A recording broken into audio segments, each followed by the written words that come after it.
What's up, everybody? What's up, Dean? How are you? Good, good. Beautiful day. We've had thunderstorms and all kinds of crazy weather in Park City. Not sunny today. LA must be the only place in the country that is not getting thunderstorms right now. My mom sent me photos of Dallas, and it's just like crazy. I miss that. I miss it. Yeah.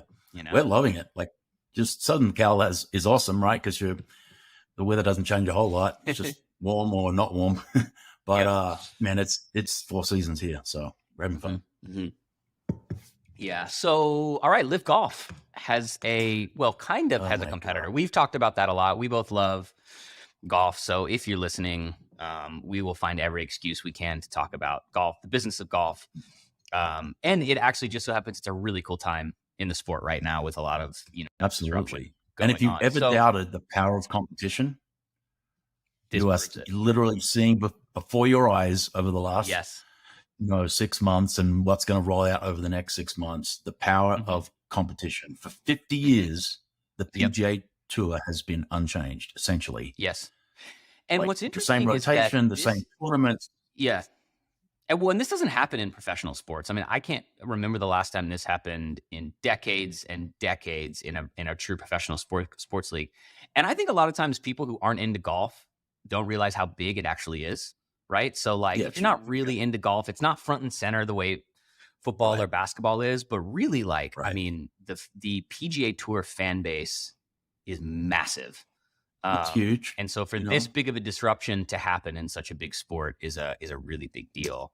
And it split the sport, in a lot of ways. You've got traditionalists that didn't want anything to change much, and you've got this kind of brash new kind of LIV Golf concept. So the update on the PGA side is they've just come out. Tiger flew in, they had the secret players meeting, and basically he's like, hey, we've got to stick together. But guess what? We're going to do a special, bunch of tournaments that have super high price money, and it's just the best players. And it's like, hang on a minute, that's what LIV Golf is supposed to be. Yes. And, so just when competition is allowed to thrive, things get better. So golf is going to get better. And then Tiger and Rory come out with this kind of new concept, but I think it's 2024. Like a one-day event. Yeah. Stadium. Yeah. In stadiums. In stadiums. So it says, technology forward and staged with live audiences, could run January through March. They're already talking about broadcasting partnerships, and it's going to be like a really cool, almost like, the fodder on Twitter is like, oh, cool. So they're just basically going to televise Topgolf, basically is kind of the idea. I don't know if that's exactly what it is, but it's interesting, right? Because you have Tiger and Rory, and they're partnering with this guy who was an NBC Sports exec. Let's see, what is his name? Mike McCarley, who, has basically been around trying to build and pioneer new sports media companies, sports companies. Right. And so I think it'll be interesting. And it doesn't seem like they're going to have they're not going to have a tough time getting buzz or money around this idea. Buzzing a year out. So look, when LIV Golf came on the scene, they said, Greg Norman was like, we want to grow the game of golf. Right? And everyone's like, this is such a joke. It's not a grower. Saudi money, this and that. Look, golf has grown in the last 3 months more than it's grown in 50 years because of competition. Yes. So like LIV, don't like LIV, Saudi money, not like whatever. Competition makes things better. And if you don't learn how to embrace competition and welcome competitive environments in kind of anything in life, from kids doing running races when they're 5 years of age, right up to, businesses competing for customers, with similar products, the consumer wins, products get better, services get better, competition is awesome. So all this kind of stupid woke, like we want to give trophies to everybody, like that is past, right? Thankfully. That had its day, and I think it had its day. And like everything gets worse when you don't have competitive tension. So that's what's going on in golf. It's awesome. Okay, so if you had to bet, hot take time, if you had to bet on Tiger and Rory or LIV Golf, what do you think? I mean, LIV's going to have a head start, right? So next year they're going to do 14 tournaments. They're only going to get better. They'll get a media deal at some point. Right now they're just free on YouTube, which I love. There's no commercials. I think both are going to exist. Like Apple or Google or Alphabet, Yep. right? Yep. Android or iOS. Yeah. You know what's a really interesting comparison? We were talking about this the other day, actually, at a birthday party. I was talking to a guy that was there, a dad, and oh, that's an ad playing from this article that I had up. Okay. Did you hear that? Did you hear the music coming on, or was that just me and my headset? Oh, okay. I was like, what is that? It was one of these articles that I had that had a music behind it. No, so I was at a birthday party on Saturday, and there was a dad there that had an old WWF wrestling T-shirt on, and so I commented on it, and it started a convo between all these dads about wrestling, and we started talking about the history of wrestling in America and the WWF and WCW, and then they combined WWE and like all the different eras. And this in many ways feels similar, where like not, and I don't know how much you know about wrestling. In fact, I was talking to your son Jake about it. Macho Man Randy Savage. He was like, Jake was like, I remember moving to America and seeing this and being like, where have my parents brought me to live that these people like this as entertainment, right?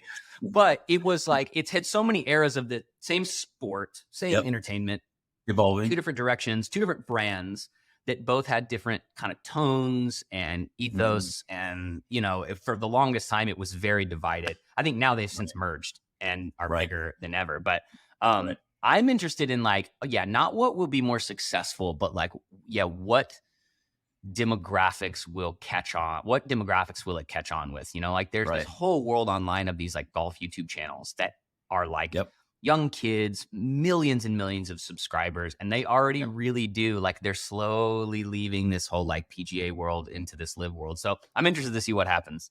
That's for sure. It'll be fun.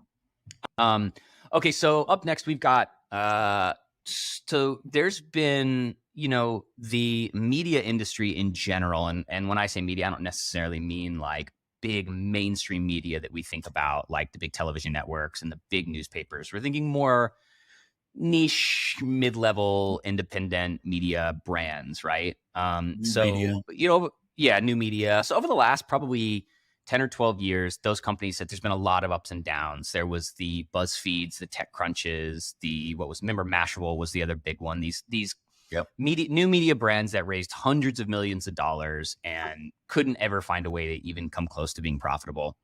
And so the media space has kind of been out for most venture investors. Like you got to find the right kind of niche investor to really want to go big from a media brand investment standpoint. But there has been 2 massive acquisitions in the space in the last month. One just happened this last week. And what's interesting is it kind of set a new floor for media company valuations, what they're sold for price multiple wise. And then the cool thing is both of these companies took 2 like wildly different routes.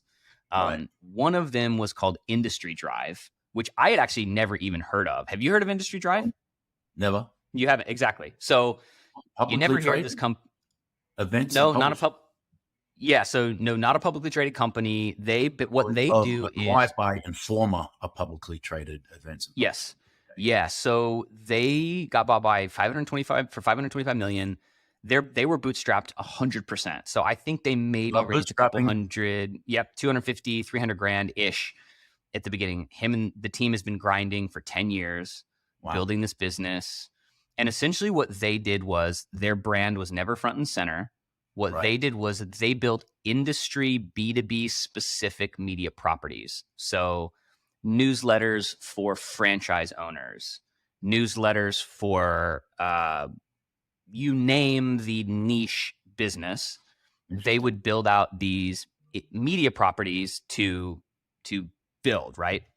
Very quietly. Again, I had never heard of them. You had never heard of them, but they were doing, you know, about 100 million a year in revenue, 30% margin. That's a lot of revenue. And which is, it's a lot of revenue. 30% margin is, you know, it's good, not great for necessarily like a SaaS, someone who's in the SaaS world, right? I mean, like a good SaaS. No. It's just not even comparable, right? But for a media company, you know, very interesting. They were profitable. So they sell to a company out of the UK who does massive events. So business events for 525 million. So valued the company at 389 million, which is pretty crazy. And, you know, I think the founders sold some of their stake to a private equity firm in 2019. But for the most part, these founders owned the vast majority of this company, bootstrapped the whole way, which is pretty incredible. Sold for $525 million. Pretty incredible. Then on the other hand, you have Axios, which made a massive splash. I think in 2016 when they started. The founders of that company were the founders of Politico, so they had some experience behind them. They had built a big media property before, and they came out of the gate. I think they raised like 20 or 30 million in year one. And what they essentially did is did the same thing. They did like big, like politics, and their whole thing was brevity. So how do we be smart, but how do we be short? Right. So that was kind of how they came to market. Started building out more millennial type market, were they? Exactly. They yeah. Young, right? Exactly. So they were huge in bringing back you don't need to subscribe to our platform. You subscribe to our newsletter. You have your writer that you subscribe to. And so they've got a great sports writer, politics. And then they started branching out into local. So they would hire like a local beat writer from the Metropolitan desk at the Dallas Morning News, hire him away. So they acquired some big properties along the way, spent a lot of money. There's been their revenue again is expected to reach about 100 million in 2022. I've read some publications that say they're profitable and other ones that say they are not. So I don't know what really that looks like, but they went the opposite route, raised a bunch of money, built this big brand, and then again, just sold last week for the exact same amount, 525 million to Cox Enterprises. So interesting. Old media, company media. Yeah, exactly. So just pretty much two similar companies in the same space, building in two completely different ways that I thought was a really interesting. As someone who's building a media business, it was interesting to look at. And I started reading a lot about the industry drive, and a lot of the commentary there was they were just great executors. They were great. They weren't splashy. They knew what they needed to do. They knew what profitability looks like. They knew they built a really solid company, and nobody knew who they were. And they sold to a company who nobody knows who they are for 525 million, which sounds pretty amazing for a bootstrap founder. That's why we love bootstrapping. Like there's the two different ways, right? You can start and grow a business. You can start with a small amount of capital, keep reinvesting that capital, get profitable as quick as you can, put that money back in, keep doing that for 10 years, and there's a $500+ million company. Or you go raise 20 or 30 million and you acquire other stuff and you do it that way. Both work. I always favor the bootstrapping. I think that comes through in all the stuff we talk about. It's less risk. You keep more of the pie at the end when you sell. And if you don't want to sell, you just print the money. As simple as that. And you don't have other investors, and you pay yourself whatever you want to pay, and you bonus yourself every quarter, and away you go. So both work. And really fascinating. I just thought it was like it now like literally the exact same amount of money is just a fascinating story to look at. Okay, so up next, let's talk about, I want to walk through this with you. So Y Combinator has on their website a Series A investment memo template. So I think we've maybe done an episode about like what a pitch deck looks like, and if you've got an idea that you're trying to raise a little bit of money for. Now, what we've often said too is that, a deck is great, but like an MVP, a product with a few customers, you have a much better shot of raising even a little bit of money with that than you do just, an idea on a sheet of paper. But especially in this market. Yeah, especially in this market, right? So Y Combinator has a Series A investment memo template that I found to be very good. Something for me to just like kind of semi-routinely look through and think through regarding the business I'm building. But also just so they use this for their founders, but also their investors. So they also encourage investors to go through these questions to really think more deeply about. Should we say what a Series A is? Investing in some. Yes. So that's what I was going to ask. Can you give us just the quick, what is a Series A?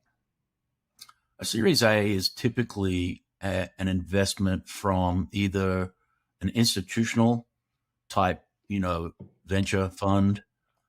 It's a significant amount of money after product market fit, usually after revenue, not necessarily profitable yet.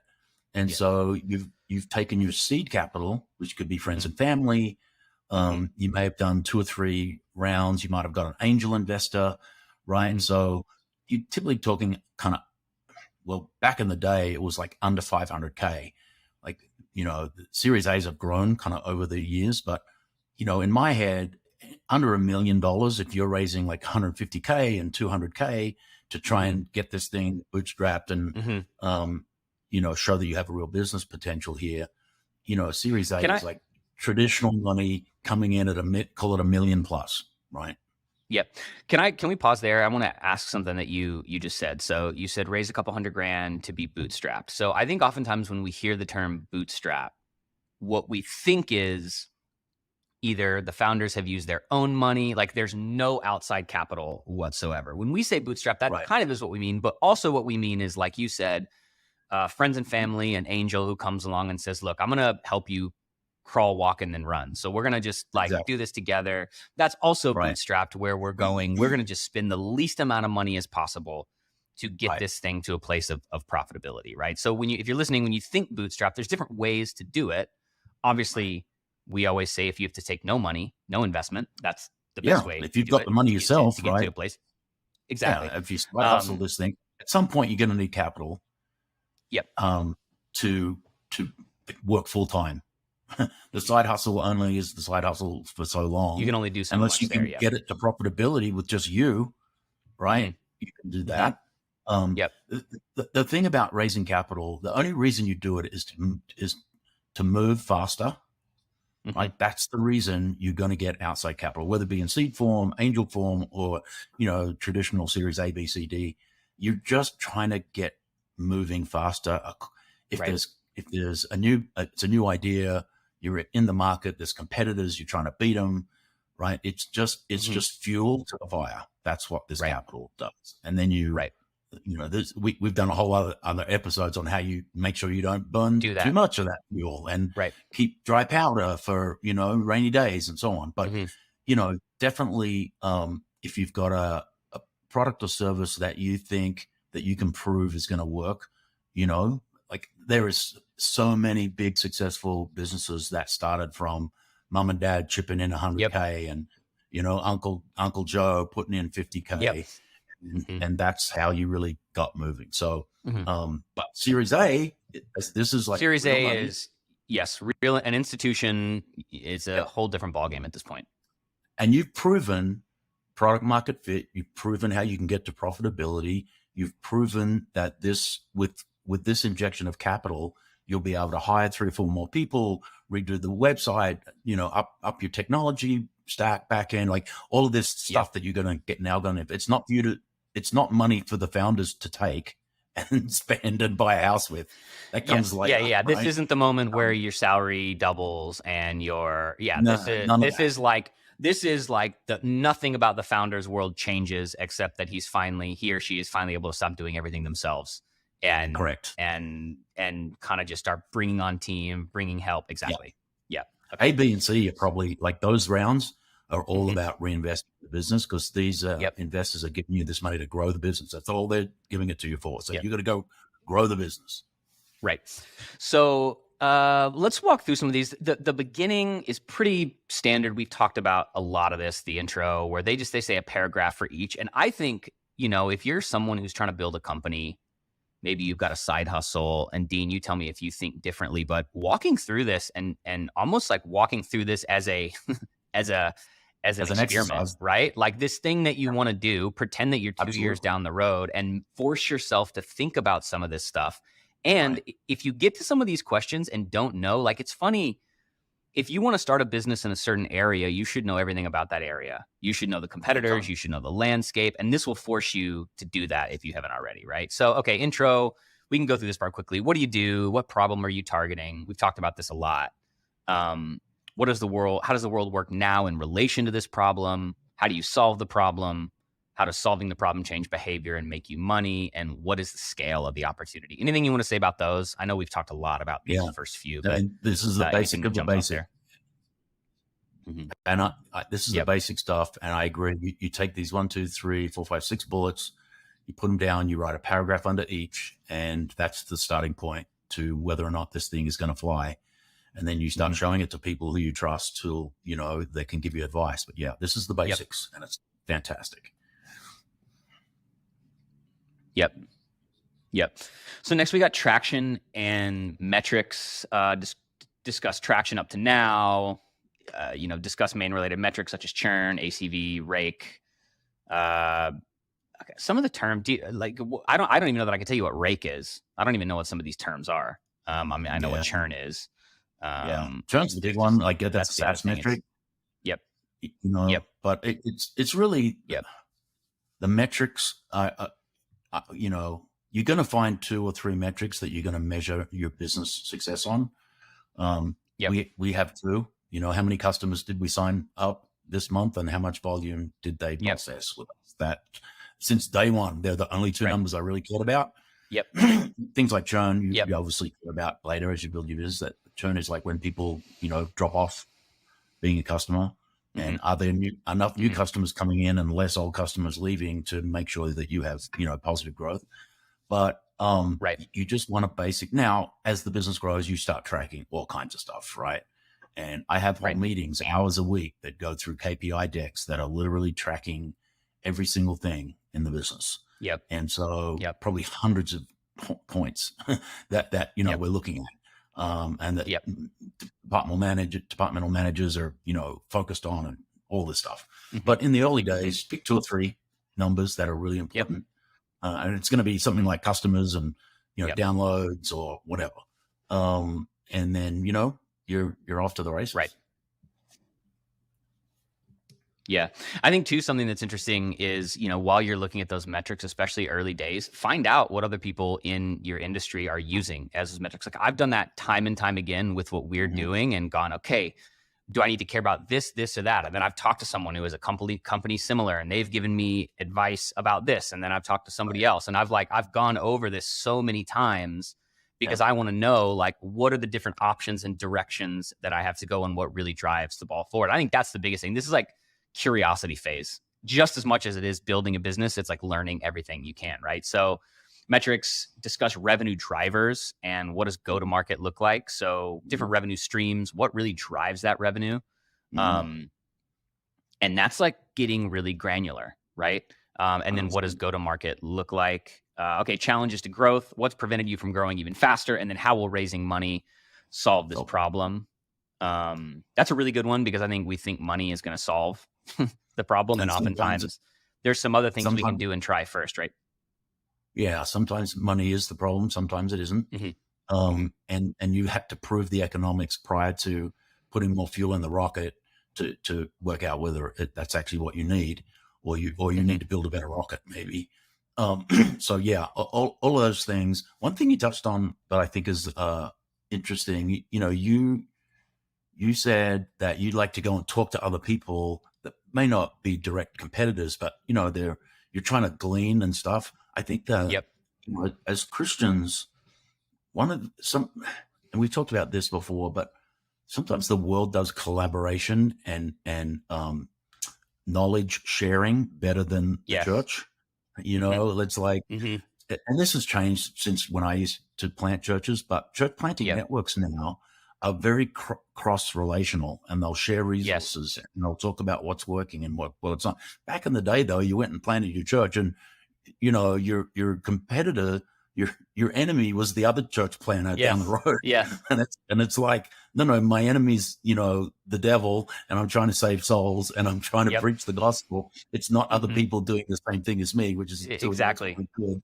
But yeah, I just think as believers we need to act better together when it comes to things around the kingdom. And of course, as a Christian who's trying to grow a business, you have this inbuilt global network of people that believe the same thing as you. So go and just tap that incredible resource of knowledge.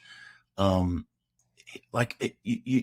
literally have access to experts in the kingdom of God, right? And so if you're trying to start a landscaping business, the chances that there's other great landscapers who are believers also that could really help you. Pick anything and just become that person who bugs successful people and you'll be surprised how much free advice you'll get. Yeah. People are so willing to talk about it. And they're actually so willing to talk about stuff that you would think they wouldn't be willing to. I think there's this idea in business that like we've got to keep all of our strategies and tactics a secret. And the truth is like, look, like everyone's busy. Like everyone's got a lot of stuff going on. Like they're not trying, like, if you're just starting out and you call a founder of some company that's 3 or 4 years ahead of you, in a slightly different space, they're not going to be cagey with you. They're going to just, and if they are, don't talk to them anymore. But like every person I've talked to, literally every person I have talked to has given me more information than I asked for. And has literally said, hit me up with any more questions. Like, let me know. And none of them I knew before, by the way. I've met all these people in the last year. And so people are so helpful.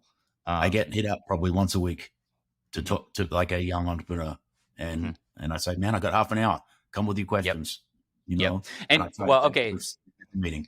So let me say something to the younger folks listening. So the people that are in my position who have people that they're reaching out to, like, come prepared. This is so granular, but it's like come prepared. You're not just like, hey, I want to pick your brain and like randomly ramble on. Like when I do this, I legitimately have questions that I've written down and thoughts so that I can actually go, here's exactly what I want to ask this person. So like when someone does give you that time, like come ready. Use it wisely. It's not just a hang, it's a time to legitimately glean and understand. Okay. So challenges to growth. Okay. We talked about that. Market. Who are the customers? How do they think and act?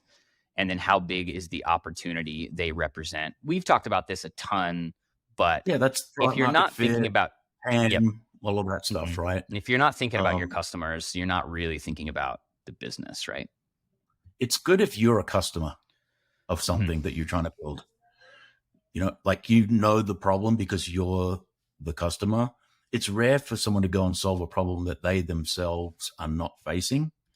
So a lot of great businesses come out of when people, come up against a roadblock and they're like, man, why is this so hard? Well, if it's hard for me, it must be hard for lots of people. And wonder how many people this is hard for. Oh, it turns out millions of people this is hard for. So I'm going to go and solve this problem that I initially,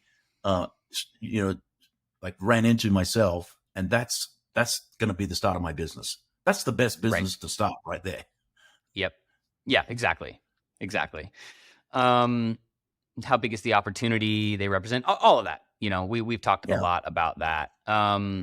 Future states, what happens to the market as you start to win? And how do you change the market? And where does that lead your company? So this is like the really fun part. And I would say like 95% of what you do as a founder is like what's right in front of you in a lot of ways. But there is that like, okay, what happens when we start to get momentum, and what other opportunities does that open? That's a really, go ahead. Or do I need to pivot? Okay. Favorite word in startup land is pivot. Yep. And, especially if you're an investor, you're talking to, something you invested in, they're a year and a half in and it's not working. And hey, we're pivoting to this. I don't mind hearing that because it means you're not going to just do the same thing over and over. When it's not working, you're going to kind of change course a little. But when you start to see this traction of the product and you're starting to see growth and you really, there could be year 2, 3 or 4, you might see some earlier signs than that, but usually it takes a bit, especially if you want to build something big, like something that's, going to really be worth a lot of money. It takes a moment. So you got to be ready to adapt on the go and keep going as fast as you can. Markets change, not just like the stock market or whatever. Like we're going through a downturn and slowing economy right now. That market changes, but sometimes the market for your product changes. Younger people kind of didn't want Facebook anymore. They wanted Instagram. So Zuckerberg bought Instagram, and then Instagram had this subset of, started off like just being photographers, like putting up their photos and, and then, over here, like this Twitter is doing its thing and then Snap started doing its thing and like, wow. And then TikTok comes along and blows the whole thing up. All of them. I know, messes them all up. Number one, I think 11 hours a week Oh my gosh. compared to like everything else is paling that the people spend on TikTok compared to, and I think Snapchat was at like 1 hour a week. So That's the crazy. market evolves. Yep. Yeah. So much changes. So it's so important to be thinking about that. Competitive landscape. What is your competitive landscape and how do you defeat it?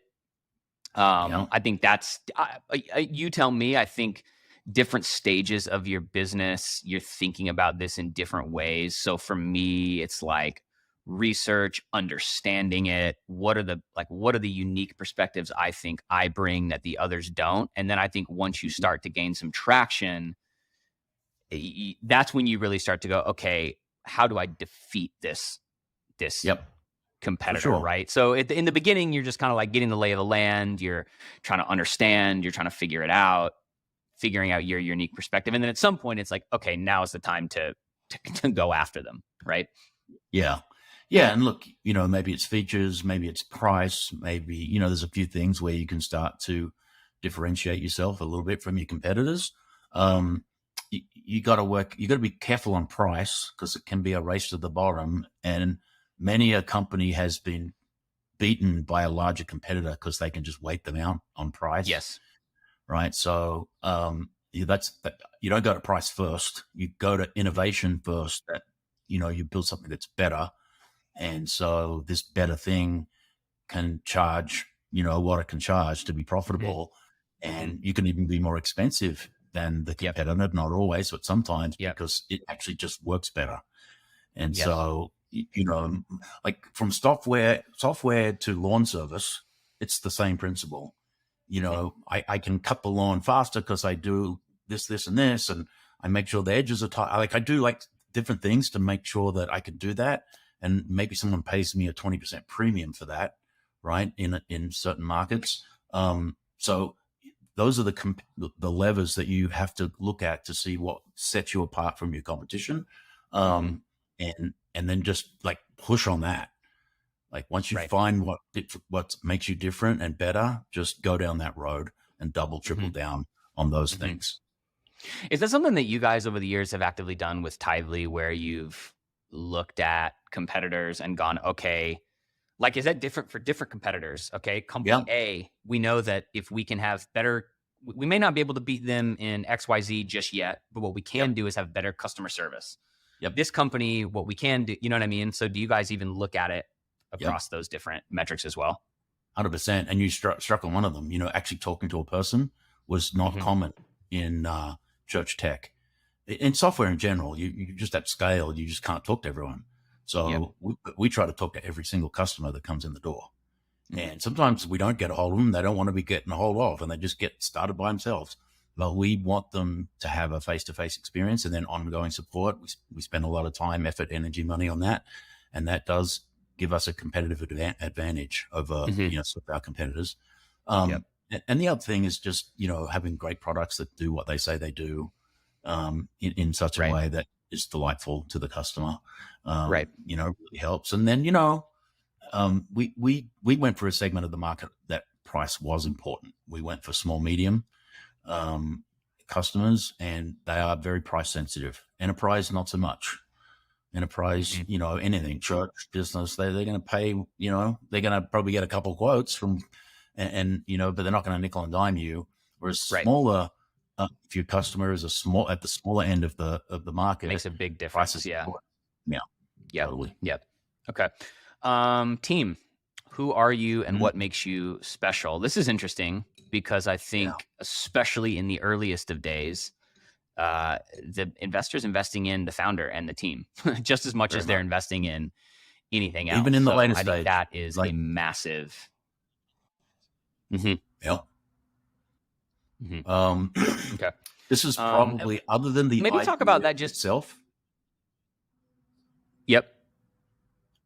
Other than the idea itself. Sorry, I think we're. Having the right people in the beginning is probably the second most important thing, because and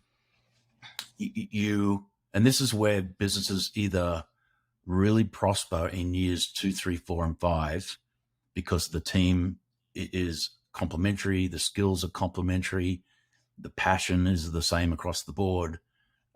Everybody is, extremely missional in the early days. That's what is going to get you across the line to, potentially some hyper growth. If the founders split, the thing usually dies pretty quick. So who's on the bus is very important in the early days. Let's see here. Let's do these FAQs, and then I think the use of funds we can talk through quickly. Okay, surface the main objections you are likely to face and eloquently knock them down. Data is good here. And this is probably, they say this is probably the most important part where the memo is powerful relative to a deck. So they're talking about memo versus deck. This is the ability to say, hey, I'm going to predetermine what I think your objections are going to be, and I'm going to really, in a very smart way, knock those down. That's a really good way to be thinking, I think, all the time, right? Like, why are people thinking this isn't going to work, and how do I make them think differently about it, right? The basics of sales is overcoming objections, right? That's like the thing, because and it's like, here's my pitch, and then I've lobbed that over the net using a tennis analogy, and then they're going to lob back the objections, and then I'm going to lob back the answers, and they're going to come at me again, and then and whoever wins that kind of match of like overcoming objections with the benefits of what I'm trying to sell you, that's you're more than halfway to the sale. Right. Yep. Okay. Lastly, how much have you raised? Use of funds. How much have you raised? And then what are you raising, and what are you going to do with it? Which seems like it could be obvious, but also probably easily overlooked. Hey, this is exactly where this money is going to go, and this is what we think this money is. This is where we think this money is going to get us. 100%. Right? How granular should you be thinking about this? Pretty granular. Like, if you're going to raise $1 million, I want to know what's going to happen in the next 18 months with that money. Yep. And where you're going to spend it. And it's going to go, into people mostly, like maybe you're hiring into your R&D. Is it going to go into the, like the product, the R&D, building the product, make it better, marketing, are you going to tip a bunch of dollars into Google AdWords? Like, and if you are, have you proven that these search terms are looking for, and have you done the SEO metrics around it? Like, so it's going to be, largely people, sales and marketing, which is people and tech, to essentially take your, like 500 customers to 5,000 customers, and how are we going to get to 5,000 customers? And this is how I'm going to do it. And they're going to go, well, why do you think you can do it like that? Because like, this is what I did with, $100,000. So now if you give me $1 million, I'm going to 10X that. And, because the market's this big and it's this penetrated and everybody wants what I'm selling. And okay, here's your check. That's how it works. Right. Great. Awesome. Well, that's great. Yeah. We'll link to this article in the show notes too. So if you're listening, you can click through and check this out in a deeper way. But this was great. Yeah. Awesome, man. Thanks, Dean. The thing about building companies is a lot of times, especially if you're the CEO, you've got to be really good at raising money, because you're always raising money. If you want to scale something that's really going to change the world and grow and be big, you've always got to be raising money, and you just got to have that hat ready to put on. Usually 9 to 12 months before you need it. Right. Yeah. Maybe we should do I think there's we should maybe do an episode on some of that, like what that looks like more practically. I think we talk about a lot of like the strategy and idea behind it, but even like as much as like, okay, if someone's going to hit Dean up, what is not just an idea, but like, what are some of the ways they do that? Like, what can they say in their first message that makes you go, nah, I'm totally just not even going to talk to this person. Yeah. Or like, what does that look like? Because I think it's your elevator pitch. Yes. Yeah. What that looks like, sounds like, all that. Cool. Yeah. All right, Dean, as usual, I appreciate it. And we'll see you guys all back here next week. Hit us up on Instagram, email us ideas. We got a lot of exciting things coming up over the next weeks and months, and we will talk to y'all soon. Later. See ya.